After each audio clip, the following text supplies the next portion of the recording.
Baik, teman-teman semua, hari ini PA kita diambil dari Kisah Para Rasul 20 ayat 1-12 yang judulnya Menguatkan Umat Tuhan dan Mujizat Eutikus. Kita tahu Eutikus ini mendapat sebuah mujizat yaitu mati bangkit kembali. Siapa yang melakukannya? Yang melakukannya adalah Paulus. Mari kita akan baca Kisah Para Rasul 20 ayat 1-12. Saya bacakan untuk kita semua. Saya akan baca 3 ayat dari Makedonia ke Troas. Setelah reda keributan itu, Paulus memanggil murid-murid dan menguatkan hati mereka. Dan sesudah minta diri, ia berangkat ke Makedonia. Ia menjelajah daerah itu dan dengan banyak nasihat menguatkan hati saudara-saudara di situ. Lalu tibalah ia di tanah Yunani. Sesudah 3 bulan lamanya tinggal di situ, ia hendak berlayar ke Syria. Tetapi pada waktu itu orang-orang Yahudi bermaksud membunuh dia.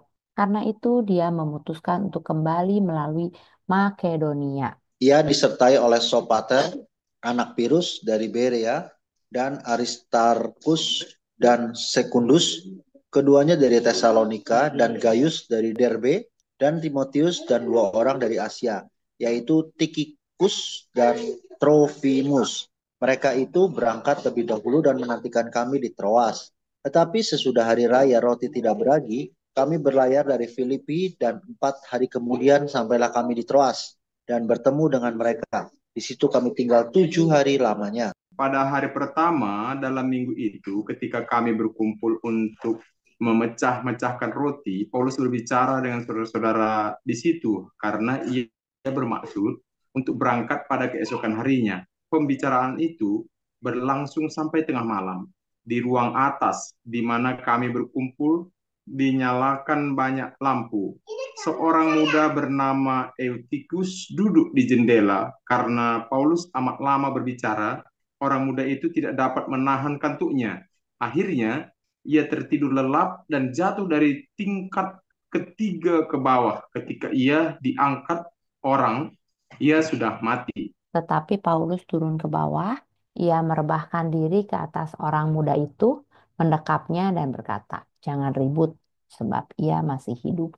Setelah kembali ke ruang atas, Paulus memecah-mecahkan roti lalu makan. Habis makan, masih lama lagi ia berbicara sampai fajar menyingsing. Kemudian ia berangkat. Sementara itu mereka mengantar orang muda itu hidup ke rumahnya dan mereka semua merasa sangat terhibur. Baik Bapak Ibu, kalau kita membaca kisah para rasul ini, kita lihat ini sama seperti kita sedang membaca koran, ya kan?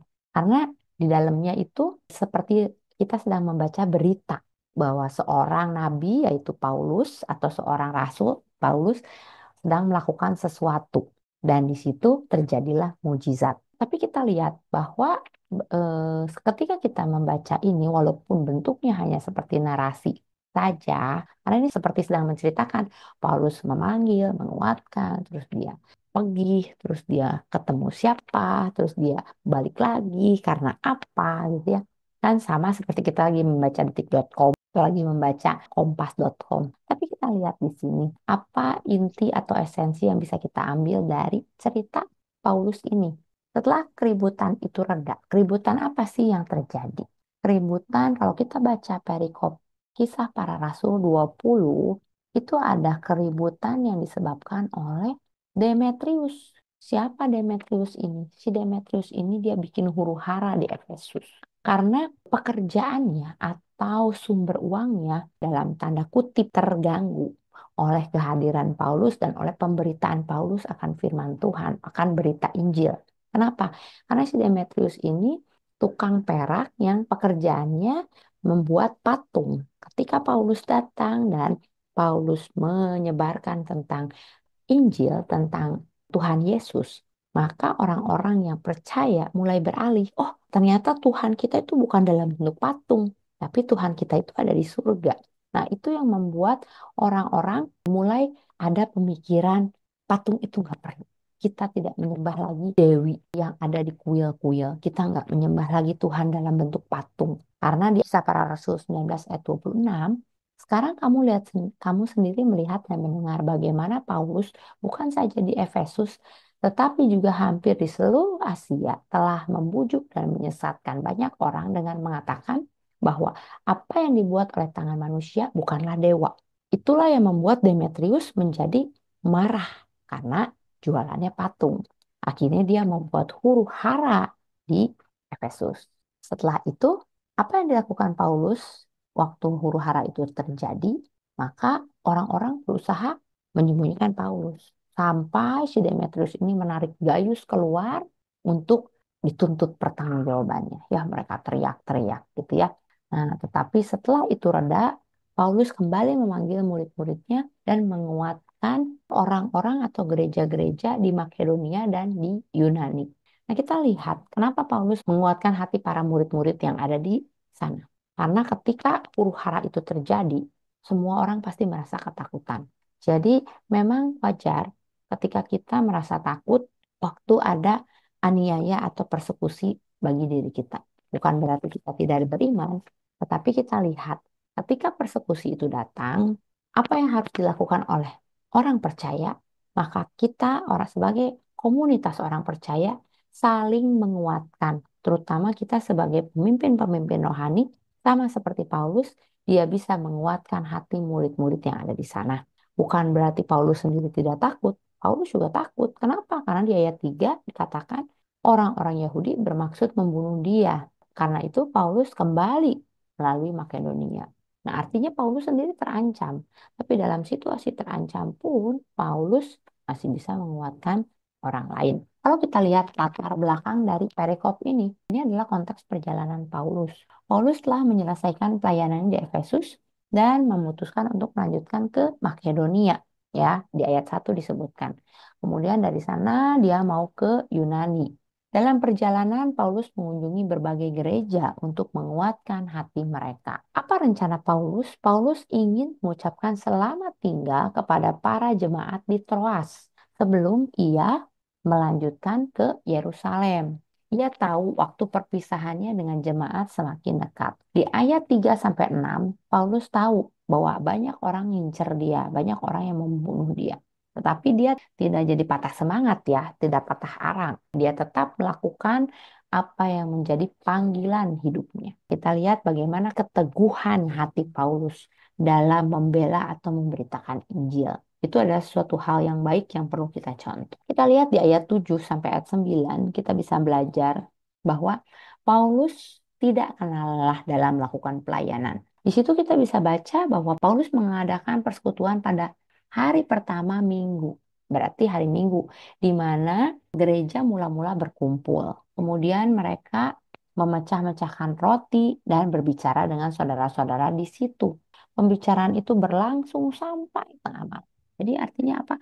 Paulus tidak menyia-nyiakan kesempatan waktu yang dia punya untuk menguatkan saudara-saudaranya, untuk saling sharing firman Tuhan, untuk saling mempertajam pengetahuan tentang firman Tuhan yang dia miliki dan saling bertukar pikiran dengan saudara-saudara yang ada di sana. Sehingga Paulus berbicara sampai tengah malam. Kenapa? Karena besoknya dia mau pergi. Dia bermaksud berangkat keesokan hari. Kehadiran Paulus dalam pertemuan ini menunjukkan komitmennya untuk membangun dan menguatkan iman jemaat. Walaupun berjam-jam dia harus menyampaikan firman Tuhan. Paulus kita nggak baca di situ, aduh aku capek, pengen tidur, pengen ini, pengen itu. Kalau kita mau belajar dari Paulus ya, Paulus bukan tipikal pelayan Tuhan yang dikit-dikit lelah, dikit-dikit capek. Pelayanan kita sama ya, seperti bekerja. Pelayanan jangan menganggap bahwa pelayanan mah berhubung nggak ada duitnya, terus kita melakukan dengan suka-suka. Kalau dalam pekerjaan kita bisa datang on time, terus juga kita bisa melakukan job desk kita. Kenapa dalam pelayanan kita nggak mau melakukannya? Paulus memperlakukan pelayanan sama seriusnya dengan pekerjaan, tapi bukan menganggap bahwa pelayanan itu beban, tapi menganggap pelayanan itu adalah suatu kehormatan. Karena itu Paulus nggak kenal lelah, nggak kenal capek. Dia terus-menerus melakukan pelayanan. Tetapi kita lihat, Apa yang terjadi di ayat 9? Ada seorang muda yang bernama Eutikus duduk di jendela. Nah, ini juga pemuda rada aneh ya. Ngapain dia duduk di jendela? Ada kemungkinan dia bukan duduk di jendela, dia duduk di dekat jendela. Dan juga kalau kita lihat bangunan zaman dulu, bangunan di Israel, jendelanya nggak kayak sekarang di kita. Ada teralis, tetapi jendelanya tuh pasti jendela besar. Kan kita bisa nge-googling lah sendiri ya bagaimana bentuk dari rumah-rumah orang Israel zaman dulu. Kita lihat si Eutikus itu duduk di dekat jendela dan dia saking capeknya, saking lelahnya ngedengar Paulus ngomong terus. Akhirnya dia terjatuh. Kan kadang-kadang orang tuh kalau lep, suka nggak sadar ya. Saya pernah kejadian itu lagi nyetir, tiba-tiba lep. Untung tidak terjadi kecelakaan ya. Langsung saya sadar dan saya ngomong sama mama saya. Mah, Cici capek nih, nggak bisa. Kalau mau kita ke rest area stop, atau mama yang lanjut nyetir. Oh, ternyata si mama bilang, ya sudah saya yang lanjut nyetir. Nah, waktu kita tukeran, saya duduk dan mama yang nyetir. Kemudian dalam waktu nggak sampai sedetik, saya lep tidur, tiba-tiba tersadar saya sudah ada di depan rumah. Berarti ketika kita lagi lelah, capek banget ya, tidur itu nggak kerasa. Si Eutikus juga sama, ketika dia tertidur, saking capeknya dengerin Paulus, dia jatuh ke bawah. Nah, dia jatuh dari tingkat 3 dan kematian tidak terelakkan. Ketika ia diangkat orang, dia sudah mati. Apa yang terjadi? Paulus turun dan memeluk Eutikus. Dengan penuh keyakinan, Paulus berkata bahwa pemuda ini masih hidup. Ini adalah salah satu mujizat yang luar biasa yang terjadi dalam pelayanan Paulus. Jadi ketika Paulus melihat, kan kalau misalnya Paulus lagi ngajar terus tiba-tiba ada yang meninggal kan, pasti terjadi huru hara juga. Wah, ternyata dia adalah orang yang dikutuk. Atau tuh kan dia kebanyakan omong. Tuh kan pasti nanti ada kontroversi. Nah, karena itu Tuhan menyertai pelayanan Paulus. Paulus turun, Paulus bukan memeluk ya, tapi merebahkan diri ke atas orang muda itu dan mendekapnya. Ya, mungkin seperti tidur di atasnya terus dipeluk. Terus langsung dia bilang, jangan ribut, sebab ia masih hidup. Saya nggak tahu bagaimana bentuk mujizatnya ya. Apakah ada transfer tenaga atau transfer aura atau apa.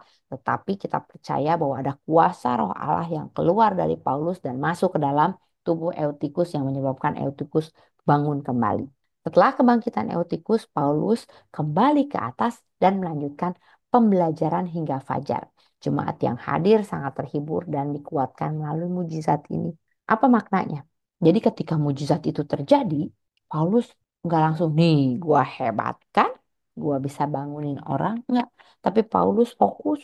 Oh, saya tuh datang ke sini mau ngajar, waktu saya sempit, pendek, saya tidak boleh menyia-nyiakan waktu. Saya harus menyelesaikan apa yang harus saya selesaikan. Jadi setelah si Eutikus bangkit, Paulus balik lagi, ngajar lagi sampai pagi. Karena dia kan mau berangkat tadi kan pagi-pagi.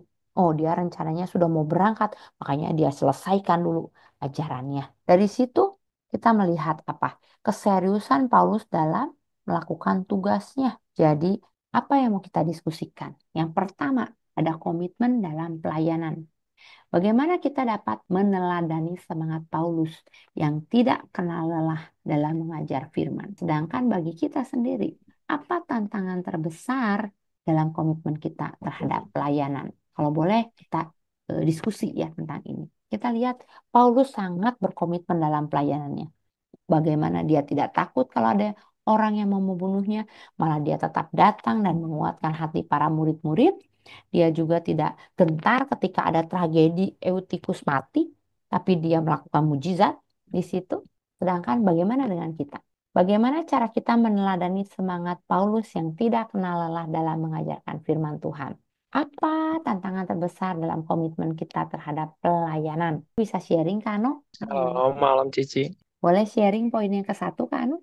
Perlu kita teladani ya dari pelayanan Rasul Paulus. Sebenarnya mah sangat luar biasa ya, nggak bisa di.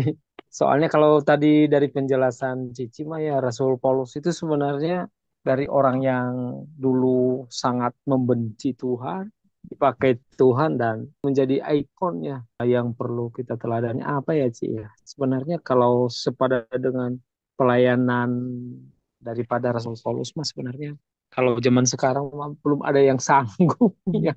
Kalau Ya, secara ini Pak ya. Tetapi betul. ada beberapa mungkin poin yang mungkin kita terapkan dalam kehidupan lah atau dalam pelayanan. Mm-mm. Satu adalah kesetiaan ya. Mm-mm.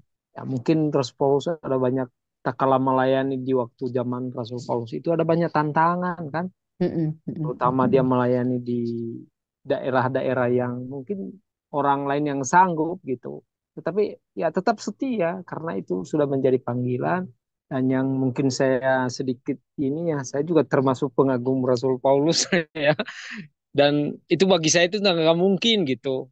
Kalau saya ibaratnya zaman sekarang itu nggak mungkin. Saya pastikan itu dia sebagai seorang hamba Tuhan nggak mungkin. Ya, tetapi paling sedikit ya itu tadi adalah kesetiaan. Apapun bentuknya dalam pelayanan itu jangan sampai kita undur karena kita sudah dipanggil.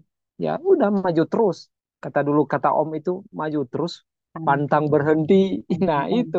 Betul, betul, betul. Nah, terkadang kita itu sebenarnya sih kadang-kadang dihadapkan dengan berbagai tantangan itu ya, ya itu kalau tidak memacu pada seperti Paulus setia itu, ya udah stop di situ.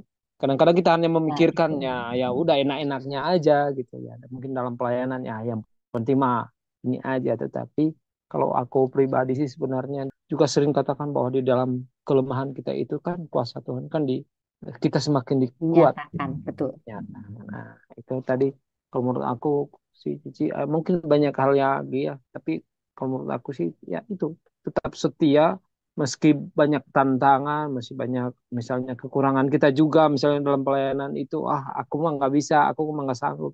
Tapi ingatlah Rasul Paulus itu nggak seperti itu kan, walaupun dia misalnya dalam aniaya dalam apapun ya itu tetap maju sampai akhir hidupnya. Nah itu dalam pribadi aku juga sih mungkin juga seperti itulah ya. Mungkin banyak tantangan, ya mungkin juga dengan segala keterbatasan dan kekurangan. Tapi saya yakinkan diri saya bahwa Tuhan jangan sampai aku undur. Aku mau setia sampai akhir kehidupan ini gitu. Entah itu gimana pun caranya. Nah, itu mungkin dari aku sih, Ci. Mungkin banyak Ya. lagi yang lain Kalau lagi aja. tantangan terbesar dalam komitmen Kak Ano selama pelayanan apa nih? Tantangan itu sebenarnya ada banyak hal, Cici. Ya, satu aja dulu ini contoh. Aku ini kan belum pulang kerja nih. Nah, misalnya Ya, misalnya ya. hari-hari Minggu itu di pas pelayanan itu Cici itu kan termasuk tantangan. Aku kadang nggak dikasih izin untuk ibadah kan. Contohnya aja kan hari Minggu ini besok aku pelayanan.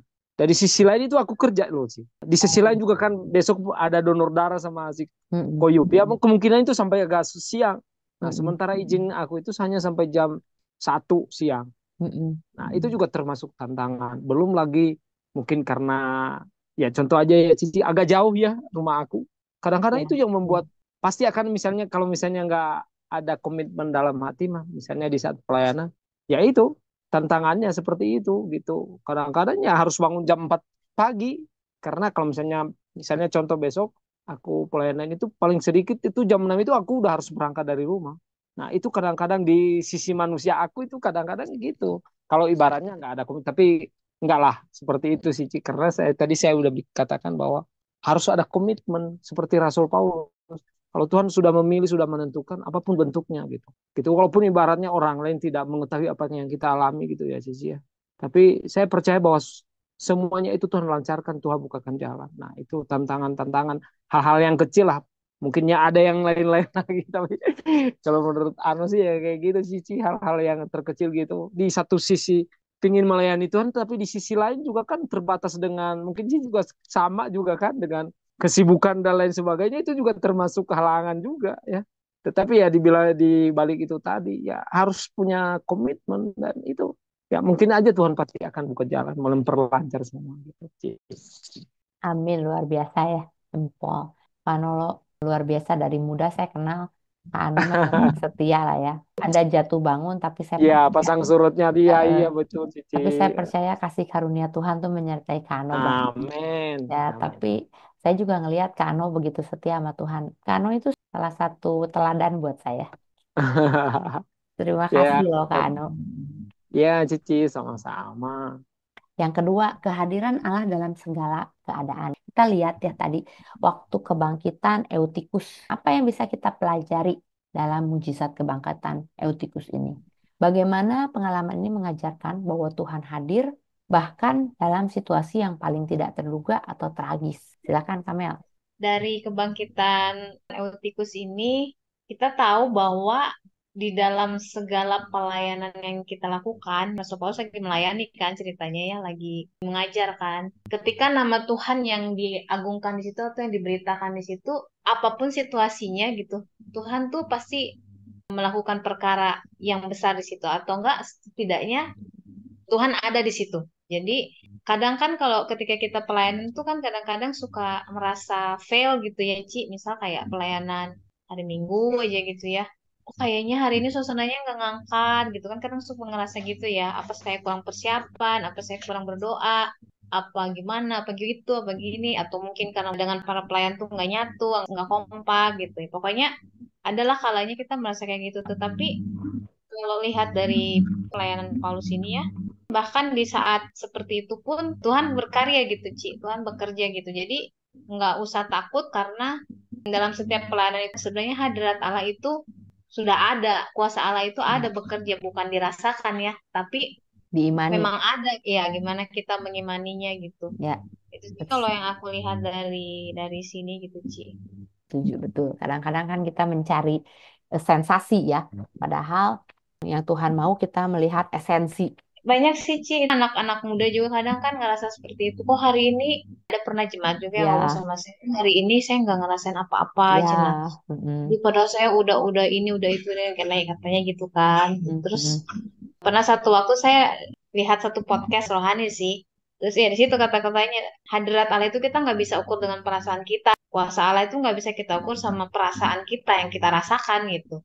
Karena dimanapun kita lagi menyembah Tuhan atau meninggikan Tuhan, Tuhan pasti ada di situ. Bahkan kata Tuhan juga dalam lembah kekelaman aja Tuhan ada di situ kan, menemani kita gitu. Itu sih Ci yang aku dapat. Terima Ya, kasih. terima kasih Kamel. Keren, mantep ya. Betul. Bahkan di dalam lembah kekelaman pun Tuhan hadir ya. Jadi dalam segala keadaan Tuhan pasti ada. Amin. Kita hanya perlu mengimaninya. Ya, kadang-kadang kita tuh terlalu melihat apa yang nampak. Padahal yang tidak nampak itu jauh lebih besar. Kehadiran Allah dalam setiap keadaan perlu kita terima dengan iman. Yang ketiga, menguatkan satu sama lain. Paulus menguatkan jemaat dengan pengajaran firman. Bagaimana kita dapat menguatkan satu sama lain dalam kehidupan komunitas gereja kita saat ini? Koyupi, boleh mungkin sharing sedikit? Ya, untuk menguatkan satu sama lain, kalau dari sudut pandang saya paling tepat sasaran itu melalui perlawatan ya. Dengan kita ketemu muka dengan muka gitu ya, face to face, itu akan menjadi satu penghiburan, penguatan bagi orang yang kita kunjungin. Ya memang banyak cara ya, bisa dengan doa, dengan sebut nama mereka dalam doa kita, dengan telepon dan sebagainya. Tapi kalau saya coba perhatikan dari beberapa kali kita perlawatan, itu jemaat lebih merasa, kalau saya sudut pandang saya, lebih merasa ada sukacita lebih gitu ya, ketika muka bertemu muka. Itu sih penguatan yang menurut saya paling baik saat ini. Terima kasih. Ya, setuju ya Koyupi ya. Ketika kita datang melihat dia dalam kesehariannya, kita bisa tahu bagaimana cara kita menguatkan ya. Kadang-kadang kan kalau di gereja mah semua orang bajunya bagus, wangi, rapi. Tapi ketika kita datang ke rumahnya, kita lihat dia lagi kerja, dia lagi masak, dia lagi apa, habis nyuci dan segala macam. Dan di sana juga lebih bebas untuk cerita. Sehingga kita tahu kata-kata penguatan apa yang bisa kita berikan. Setuju kok Yupi, benar. Kita ini juga masukan buat saya, terutama kita juga para hamba-hamba Tuhan, supaya kita juga jangan cuma mendoakan, tetapi kita juga mau datang dan mau melihat ke rumah atau pelawatan ya. Kalau misalnya teman-teman punya waktu, ada saudara seiman kita yang udah lama nggak hadir, dekat rumah, ya kita datang. Saya juga tahu kita semua di sini sibuk, tapi mungkin bisa meluangkan sedikit waktu untuk saling menyapa saudara seiman kita di rumah. Oke, yang keempat, kuasa kebangkitan. Peristiwa kebangkitan Eutikus mencerminkan kuasa kebangkitan yang dianugerahkan Tuhan kepada umatnya. Nah, apa artinya kuasa kebangkitan bagi kehidupan Kristen kita hari ini? Silakan Om Yosua. Halo. Shalom. Jadi setelah saya melihat dari pembicaraan host tadi bahwa Makna dan pengertian kuasa kebangkitan di sana adalah menggambarkan betapa pentingnya kita bersekutu dengan Tuhan, karena dengan kita bersekutu, berkomunitas, kita memiliki satu kekuatan. Karena dari komunitas itu, seperti yang sudah kita bahas barusan, ada memperhatikan satu dengan yang lain. Dengan adanya kita memperhatikan satu dengan yang lain, artinya kita mendapatkan kekuatan. Nah, yang tadinya kita misalnya malas, yang tadinya kita misalnya sudah nggak ada semangat, ketika kita mempunyai komunitas, kita dibangkitkan, diberikan semangat yang baru. Ini arti daripada perkataan tersebut itu sangat membawa kita kepada kuasa kebangkitan. Itu artinya kita juga mesti diperlengkapi dengan kuasa dalam kita melayani. Dari mana kita mendapatkan kuasa itu? Tentu dari Tuhan. Dan tidak terlepas dari dukungan-dukungan rekan-rekan kita, teman-teman kita. Karena kita tidak mungkin hidup sendiri, sebab kita diciptakan oleh Tuhan sebagai makhluk sosial gitu ya. Maka pentingnya kita bersekutu untuk mendapatkan kekuatan baru, gambaran daripada kita memiliki kuasa. Selain daripada Tuhan sendiri bisa beracara saat kapanpun dan dimanapun, kita mesti punya komunitas. Maka dari itu Tuhan mengizinkan satu tempat atau wadah untuk kita beribadah bersama, yaitu gereja. Walaupun yang sesungguhnya gereja yang disebut itu adalah diri kita, hati kita, pribadi kita, namun kita tidak terlepas dari yang namanya sosial. Dari situlah kita mendapatkan kekuatan ketika kita didukung oleh rekan-rekan kita, teman-teman kita dalam doa. Karena doa itu tidak terbatas oleh ruang dan waktu dan memiliki kuasa yang besar. Itu ya. Jadi kalau kita lanjutkan, maka ini akan berkesinambungan. Artinya gini, kita sebagai umat pilihan Allah mesti pandai memilih teman. Maka Rasul Paulus ini memiliki visi di mana pada waktu itu ya jelaslah bahwa pertengkaran itu dimulai dari sistem perdagangan. Kenapa mesti dari sistem perdagangan? Kalau saya baca tadi, pertengkaran itu terjadi karena Rasul Paulus memberitakan kebenaran, yaitu Yesus Kristus. Kenapa mesti Rasul Paulus memberitakan Yesus Kristus terhadap mereka? Karena mereka berdagang tidak menutup kemungkinan memiliki dewa-dewa ini yang dipercaya dapat memberikan kelimpahan dari sistem perdagangan mereka, atau sekarang ini kita sebut laris gitu ya. Rasul Paulus tahu, maka dari itu dia empati dan dia simpati melihat orang-orang yang di sana bahwa jalan mereka sudah lari dari jalan kebenaran, hingga mereka menyampaikan yang sesungguhnya itu percayalah kepada Tuhan. Maka ketika kita mencari Tuhan, segala sesuatunya akan diberkati, dilimpahkan. Itu yang menjadi tujuan dan visi utama Rasul Paulus, supaya apa yang diberitakan itu tidak menjadi sia-sia, dan Tuhan membela dia. Artinya begini, ketika Rasul Paulus mempunyai keinginan yang baik, tidak ada motivasi yang lain selain daripada memuliakan Tuhan. Bisa saja dia mengambil keuntungan di situ, tapi dia sudah tidak memiliki rasa untuk mengambil atau meraup keuntungan dari mereka yang tadinya mereka berharap kepada dewa-dewa supaya dia memiliki kelimpahan dari sistem perdagangannya. Namun Rasul Paulus membawa mereka memiliki kelimpahan tapi tidak salah jalan, membenarkan jalan yang salah. Itulah visi dan tujuan Rasul Paulus, sehingga nama Tuhan dipermuliakan di sana dan dia pun disertai oleh Tuhan. Mengapa kita tidak disertai oleh Tuhan kadang-kadang? Motivasi kita salah. Nah, Rasul Paulus ini motivasinya nggak salah lagi. Bahkan dia membangkitkan orang yang sudah mati atau memberikan semangat kepada orang yang lemah. Yang malas dibuatnya menjadi rajin ketika melihat Rasul Paulus bekerja juga. Nah, jangan sampai kita yang membuat jemaat malas gitu. Ini sebagai contoh buat pelajaran bagi kita sebagai orang percaya. Jangan sampai kemalasan kita ditiru oleh jemaat. Tapi biarlah kerajinan kita yang ditiru oleh jemaat, dan jemaat pun dibangkitkan lewat usaha dan pekerjaan kita. Amin. Tuhan berkati. Amin. Tuhan berkati. Luar biasa Om Yosua. Ya, jadi kuasa kebangkitan mungkin bukan secara lahiriah, tetapi secara spiritual. Tuhan juga mau kita menjadi teladan yang bisa memberikan kebangkitan-kebangkitan atau menularkan kebangkitan-kebangkitan rohani buat saudara-saudara seiman kita ya. Oke, baik. Terima kasih banyak teman-teman semua, kita sudah berbagi. Jadi dalam kisah para rasul ini menunjukkan pelayanan Paulus sangat berdedikasi dan disertai oleh mujizat Tuhan. Dari kisah ini kita belajar jangan pernah meremehkan kuasa Tuhan dalam kehidupan kita sehari-hari. Kuasa Tuhan itu selalu ada dan bekerja asal kita beriman. Yakobus 5 ayat 15, dan doa yang lahir dari iman akan menyelamatkan orang sakit itu, dan Tuhan akan membangunkan dia.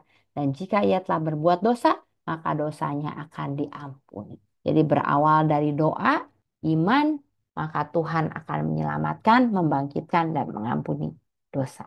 Tuhan Yesus memberkati. Baik, teman-teman semua, terima kasih untuk malam hari ini. Bible study kita sangat efektif dan saya sangat senang bahwa semua yang mengikutinya begitu antusias dan begitu responsif ya. Terima kasih banyak semuanya. Doa penutup dan doa berkat saya minta Om Yosua untuk membawakannya. Mari kita berdoa. Terima kasih Bapa di surga, kami bersyukur atas kesempatan yang Tuhan beri bagi kami untuk kami berbagi lewat daripada materi yang disampaikan oleh hamba-Mu, host kami. Adapun itu ya Tuhan untuk pembelajaran bagi kami dan menambah bekal kami di kemudian hari supaya kami dapat dipakai oleh Tuhan, iman kami semakin hari semakin dikuatkan dan ditambahkan. Berkati hamba-Mu yang telah Kau pakai untuk menyampaikan kebenaran, demikian juga kami yang ada di dalamnya untuk ambil bagian, untuk mendengarkan, kami dapat diberkati oleh Tuhan. Bapa, kami berdoa untuk mulai sidang kami, dimanapun berada kami serahkan tangan-Mu, berkati dalam segala pelayanannya, dan Tuhan juga yang senantiasa pimpin sertai kembalinya Kota Bandung, dan kami boleh bersama-sama dengan kepala sidang kami. Jika sebentar kami selesai, Tuhan, apapun yang menjadi aktivitas kami selanjutnya, kami taruh dalam tangan Tuhan. Jika ada di antara kami beraktivitas, Kau sertai, dan jika ada di antara kami yang beristirahat, Tuhan juga sertai peristirahatan kami. Esok hari bangunkan kami kembali supaya kami dapat beraktivitas, dan ajari kami ya Tuhan untuk mengelola segala sesuatu yang Tuhan percayakan, dan kiranya apapun yang kami lakukan berkenan di hadapan-Mu. Pimpin kami ya Tuhan, bimbing kami Roh Kudus. Terpujilah Engkau Bapa, berkati kami dengan berkat sukacita, berkat damai, berkat ketenangan, ketentraman, berkat perlindungan, berkat kasih sayang, berkat kesehatan, berkat-berkat yang daripada-Mu, Tuhan Kau limpahkan atas hidup kami. Dari saat ini sampai selama-lamanya. Dalam nama Yesus Kristus, Tuhan kami yang hidup, kami berdoa dan mengucap syukur. Haleluya. Amin. Amin. Tuhan Yesus memberkati. Terima kasih semuanya. Jangan lupa pencet like dan subscribe video ini ya. Dan juga jangan lupa di komen. Oke?